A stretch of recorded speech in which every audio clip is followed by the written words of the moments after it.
Привет, друзья! Сегодня я хочу рассказать, как можно за 3-4 евро купить большой пакет еды. Для этого существует приложение на телефоне, которое изобрели в Дании, и оно действует в 9 странах. Называется Too Good To Go. И летом я провела эксперимент в 3 различных местах и хочу с вами поделиться, стоит ли им пользоваться, вообще стоит ли что-то там покупать, как им пользоваться. Ну что, поехали разбираться! Это приложение действует в 9 странах Европы, как я сказала. Это Дания, Норвегия, Англия, Бельгия, Голландия, Франция, Германия, Швейцария и Испания. Как такая западная Европа. В остальных странах вроде как не действует, может быть, там есть похожие приложения. Это приложение позволяет вам сэкономить на еде и в том числе позаботиться об окружающей среде, чтобы эту еду не выкидывали. То есть вы покупаете еду, с которым срок подходит к концу, или уже не сильно красивый вид. Бывает, может быть, порезанная упаковка или что-то там надорвано, то есть такое тоже продают. К примеру, особенно в булочных магазинах, то, что вы приходите вечером, забираете, то, что на следующий день они уже не будут продавать этот хлеб, и они его продают, то есть по сниженной, очень сниженной цене. То есть там, к примеру, стоит в приложении цена полная, там, 12 евро, а вы покупаете всего лишь за 3 евро. То есть скидка громадная, там, примерно где-то 70%, где-то 80%, там, в зависимости от магазина, кафе или ресторана. Это приложение действует вообще в различных местах. Есть фруктовые магазины, есть обычные супермаркеты. Вот на примере Малаги я смотрела, это обычно либо Carrefour Экспресс, либо Масс-магазин. Там я еще не пробовала. Я сегодня вам расскажу, в каких местах я покупала. Как работает это приложение? То есть вы в него заходите, выбираете свой город, страну и указываете радиус, в пределах которого вы хотите искать. То есть это можете хоть 5 километров выбрать, хоть 100 километров. Это как вам удобно, где вы хотите забирать. И потом открывается вам по категориям, то есть там может быть фруктовые магазины, рестораны, кафе, отели, либо там булочные, может быть, там где поужинать. И вы выбираете место, где вы хотите забрать еду. Обычно везде все в пределах от 3 до 5 евро. Стандартная цена 3 или 4 евро. И вы заходите, выбираете, там указано еще время всегда. То есть, допустим, в булочных часто либо там с 9 до 9:30 вечера, либо с 8 до 9 вечера, там везде по-разному. Бывает в кафе или там в отелях, наоборот, бывает утренние, к примеру, в отеле. После завтрака, после буфета, они там с 11 до 12 нужно забрать эту еду. Но если вы в это время не заберете, естественно, ваш заказ пропадает. То есть вы выбрали кафе, оплатили заказ, и вам присваивается вашему заказу номер, и потом, когда вы уже приходите на назначенное время в это место, вы называете этот номер и забираете свой заказ. Вот и все. Все очень-очень просто. И перед тем, как я расскажу о своем эксперименте в тех местах, где я покупала еду, напишите в комментарии, а вы пользуетесь этим приложением, знали о нем? Или, может быть, есть подобные приложения, то есть я просто других не знаю, также напишите. Сейчас иду забирать пакет в таком кафе «Пандария-конфитерия», что переводится как булочная или кондитерская. Посмотрим, что мне дадут. Пакет-сюрприз.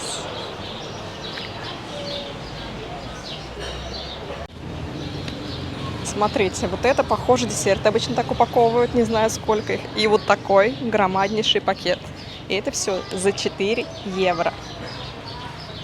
Экономия просто налицо.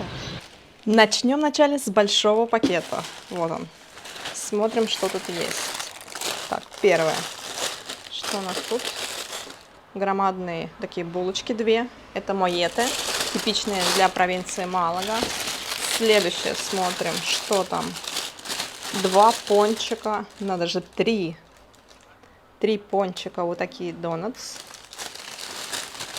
Следующее.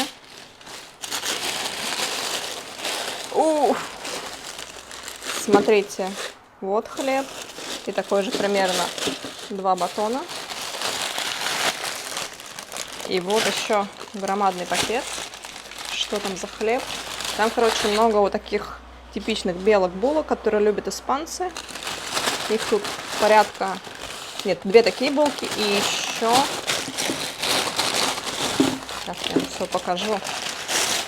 И 1 вот такой кругляшок. Ну, короче, для нас, конечно же, это очень много хлеба.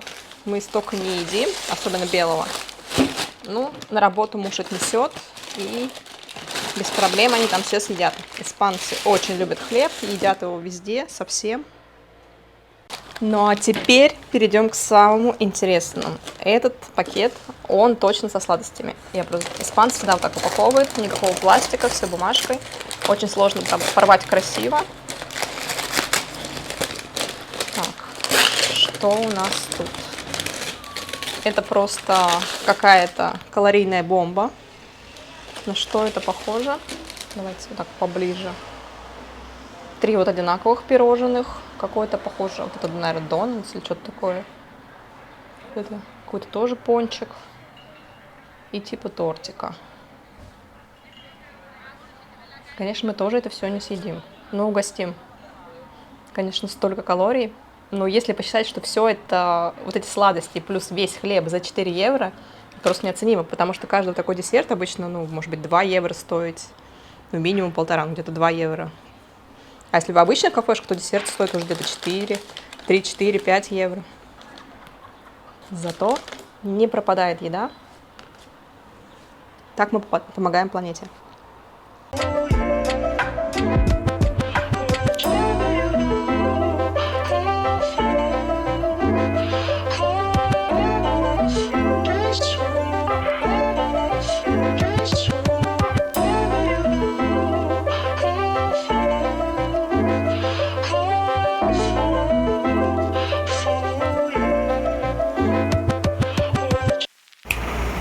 В этот раз я решила забрать еду из этого бара Руи Сеньор.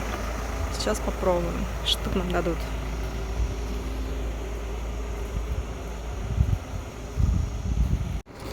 Ну что, мне дали вот такой пакет. Посмотрим. В результате в пакете оказались 2 вот такие тары. Кажется, как будто тут курочка жареная. Ну, посмотрим, что на самом деле внутри. Так. Смотрим первую. Так, это что такое? Что-то очень жирное, с томатами, мясо. И кайос. Это кайос. Что я ни разу не пробовала, что мне не хочется. Такие всякие внутренности от свиньи. И он еще с нутом. Еще он на таком жирном и томатном. Вообще не нравится. И следующее, посмотрим, что в другом. Но это, по крайней мере, есть можно. Сосиски в вине и с жареной картошкой. Это все за 4 евро. Это, конечно, дешево, но на что нарвешься, не знаешь. На самом деле выбор кафе не сильно большой в плане ресторанов. Поэтому, наверное, в плане кафе лучше не пользоваться этим приложением, если только не найдете что-то супер классное. В этот раз я решила попытать счастье во фрутерии, что с испанского переводится как фруктовый магазин. Хотя странно, там не только фрукты, еще и овощи продаются. Ну что, посмотрим, что мне за 3 евро дадут.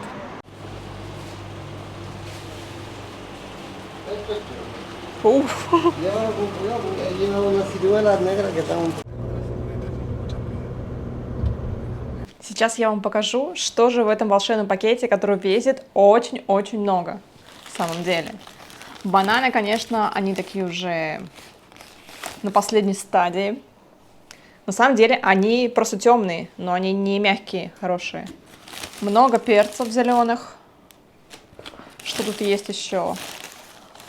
Вкусные ароматные помидоры. Да, они уже на грани, но салат из них прям классный.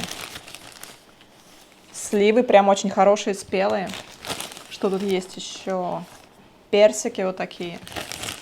Так, лимон вообще отличный, в хорошем качестве.